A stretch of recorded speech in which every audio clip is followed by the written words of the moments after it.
Sadhguru Sri Swami Anandji, a world-renowned spiritual leader, also known as India's Nostradamus. I had the privilege to have a chat with him at our ITV Gold studio. Sadhguruji is helping and guiding people all over the world with his knowledge and foresight to understand a lot of difficult subjects as well as give perspectives on what might come ahead. The whole interview will be aired soon, but right now, let's watch some highlights. भविष्य की चिंता अगर हम करेंगे तो हमें भविष्य में बार बार जाना पड़ेगा और जो कि कहीं है नहीं। भविष्य के चक्कर में हम एक चीज गंवा देंगे, वो है हमारा आज, हमारा वर्तमान। अगर हम वर्तमान को ही खो देंगे तो भविष्य बनेगा कैसे? क्योंकि भविष्य कुछ और नहीं है। भविष्य वर्तमान की ईंट पर खड़ा वो गुंबद है जो हमारे आज से ही पनपता है, आज से ही उपजता है, आज से ही निकलता है। सबसे बेहतर तरीका है कि आप सिर्फ अपने वर्तमान पर फोकस करें, अपने आज पर ध्यान दें, खुद को योग्य बनाएं, खुद पर काम करें, किसी और की न फिक्र करें न चिंता। कौन क्या कह रहा, कौन क्या कर रहा, कौन क्या बता रहा, कौन क्या सुना रहा, आप ये सब सुने ना सुने, लेकिन इन सब के बीच आप अपनी जरूर सुने, क्योंकि जो मैंने बताया कि आप सबके भीतर अपार क्षमता है। अगर हम भविष्य के चक्कर में पड़ेंगे तो हम अपने आज को गंवा देंगे। तो बेहतर है कि आप अपने आज को संवारें, अपने प्रेजेंट को, अपने वर्तमान को निखारें। भविष्य अपने आप सुंदर हो जाएगा, सुखमय हो जाएगा, बेहतर और अद्भुत हो जाएगा। तो स्वामी जी, मेरे दिमाग में ये सवाल आ रहा है कि नकारात्मक परिस्थितियों का लोग कैसे सामना करें? नकारात्मक परिस्थितियां हैं क्या? ये दरअसल सकारात्मक की तरफ बढ़ने का मार्ग है। बिना नेगेटिव के पॉजिटिव होता नहीं है। जब नेगेटिव नेगेटिव मिल जाता है, जब नकारात्मक नकारात्मक मिल जाता है, तो ये पॉजिटिव बन जाता है, ये घनात्मक बन जाता है। ये नकारात्मक परिस्थितियां जो होती हैं, ये आपको बेहतर बनाने की सबसे बड़ी सीढ़ी है। ये वो सोपान है जो आपको तराशती हैं, संवारती हैं और निखारती हैं। जिसके जीवन में नकारात्मक क्षण नहीं आते हैं, वो जीवन में आसमान को नहीं छू पाते। नकारात्मक परिस्थितियां दरअसल सकारात्मक यानी सुख के समय की सर्जक हैं। ये तो सीखने का काल है। आध्यात्म की बात अगर छोड़ दें, ज्योतिष की बात करें, तो ज्योतिष में हर नकारात्मक काल के बाद सकारात्मक काल आता है। हर शनि की दशा के बाद में एक बृहस्पति की दशा आती है, या बुध की दशा आती है। हर राहु की दशा के बाद में बृहस्पति की दशा आती है। यानी खराब समय के पश्चात एक अच्छा समय अपने आप आता है। जैसे एक बच्चा हॉस्टल में पढ़ता है, वह सीमित सुविधाओं में रहता है, लेकिन जब वो काबिल बन जाता है तो वो बड़े हाउस या बड़ी सुंदर जगह का वर्ण कर लेता है। बस इसी प्रकार से जब समय विपरीत हो, आपको घबराना नहीं है, आपको अपने आप पर काम करना है, आपको खुद को संवारना है और बेहतर बनाना है। सकारात्मक समय आपका चरण चुंबन करने लगेगा। बहुत आसान सा ये सूत्र है। गुरु जी, ये लाइन बहुत सुनने में आती है कि अवेकन योर सोल। जहाँ भी देखो सब कहते हैं अवेकन योर सोल। तो स्वामी जी, हम अपने अंतर आत्मा को कैसे जगाएं और कैसे उसे उबारें? इसके लिए आपको कहीं जाना होगा। हमारे यहाँ कहते हैं कि मंदिर में जाओ। आपने कभी सोचा है मंदिर क्या है? मंदिर में भगवान रहता है, तो मंदिर क्या है? मंदिर यानी मन के अंदर। ये जो जिस्म है, हमारी देह है, यही जिस्मानी मस्जिद है। इसी में खुदा रहता है, इसी मंदिर में भगवान रहता है। यानी आपको अपने भीतर जाना है। आज आपको थोड़ा टेक्निकल पक्ष बता देता हूँ।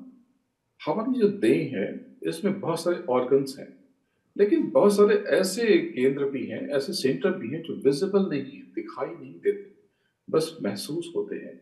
जैसे कि हवा दिखती नहीं है, महसूस होती है।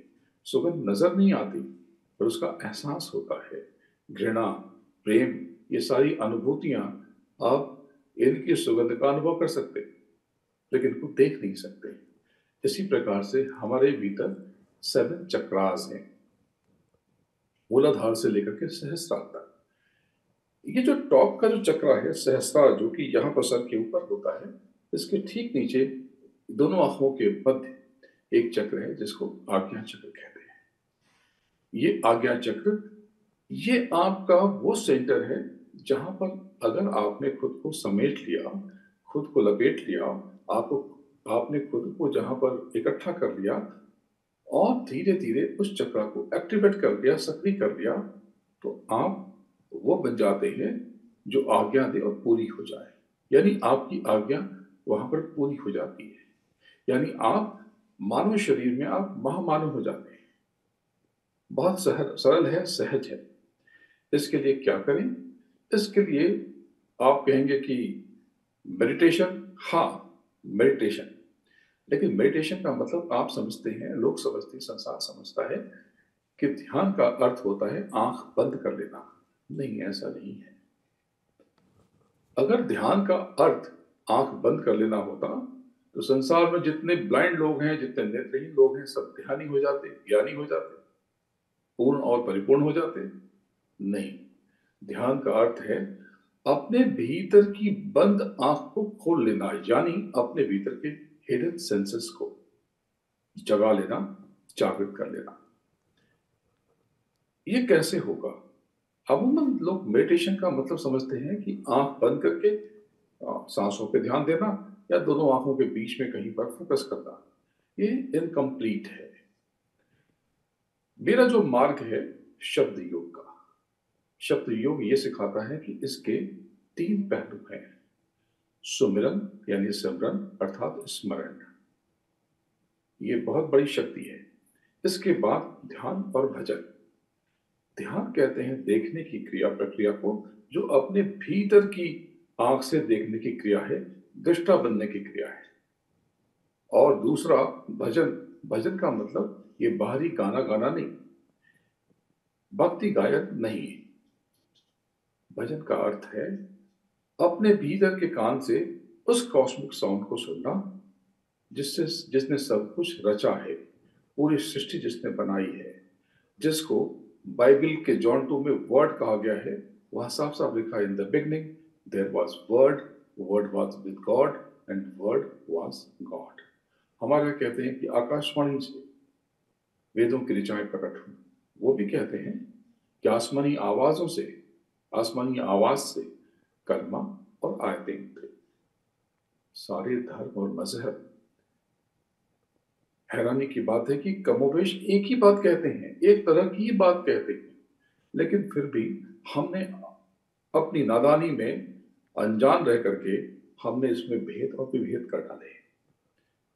तो बहुत सरल है अपने भीतर जाना, पहले एक प्रतीक चिन्ह के हिसाब से स्मरण करना। तो क्या स्मरण करना? एक प्रचुर प्रकाश जिसमें बहुत रोशनी है, वो किसी भी फॉर्म में हो सकता है। शुरू में आपको इमेजिन करना है, बाद में धीरे धीरे वो प्रकाश प्रस्फुटित हो जाएगा। सुमिरन यानी सिमरन अर्थात स्मरण, पुकारना, आवाज देना अपने भीतर बैठे प्रभु को, अपने अंदर बैठे खुदा को, उस वाहिगुरु को जो हम सबके साथ है, हम सबके भीतर ही है, हर क्षण हर पल। बस हमें थोड़ी सी कोशिश करनी है। इसके पश्चात ध्यान। ध्यान में आपको दोनों आंखों को, जो बाहर की आंखें, इनको बंद करके यहां पर एक थर्ड आई भी है जो धीरे धीरे एक्टिवेट हो जाती है। जरा सी कोशिशों से, थोड़े से अभ्यास से ये सक्रिय हो जाती है। और जब आप इसे सक्रिय कर लेते हैं तो आपके भीतर ऐसी ऐसी अनुभूतियां होने लगती हैं कि आप चकित रह जाते हैं। इसमें न कोई धोखा है, न कोई इसमें कोई छलावा है, क्योंकि इसके लिए आपको फीस नहीं देनी, कहीं जाना नहीं है। आपको अपने घर में ही बैठना है, या जहां पर भी आप आराम से बैठ सकें, अपने घर में, अपने लिविंग एरिया में, अपने बेडरूम में, अपने बैकयार्ड में, या जहां मर्जी हो वहां। कहाँ बैठे? जहां मर्जी हो वहां बैठे। आप भूमि पर यानी जमीन पर बैठे, किसी आसन पर, अपनी चेयर पर बैठे, काउच पर बैठे, बेड पर बैठे, और ये प्रैक्टिस करते रहें।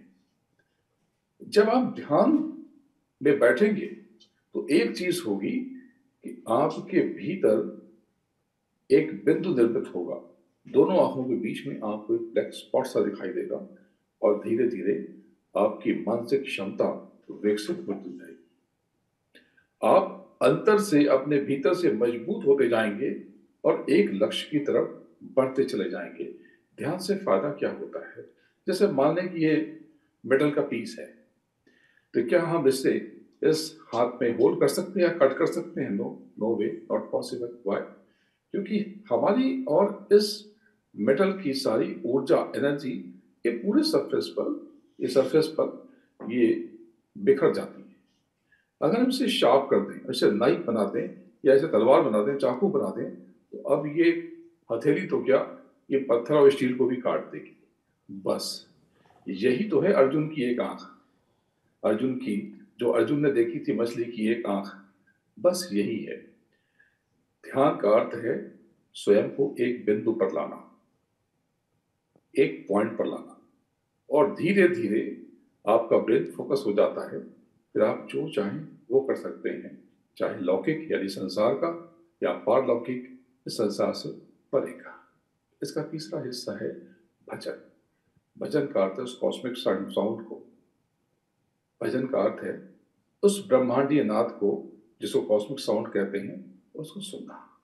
कैसे करना है? इसके लिए आपको अपने बाहर के दोनों कानों को विराम दे देना है, आराम दे देना है। यानी इसको इस तरह से बंद करके, आंख बंद करके, यहां आज्ञा चक्र से ऊपर की तरफ बढ़कर सुनना है।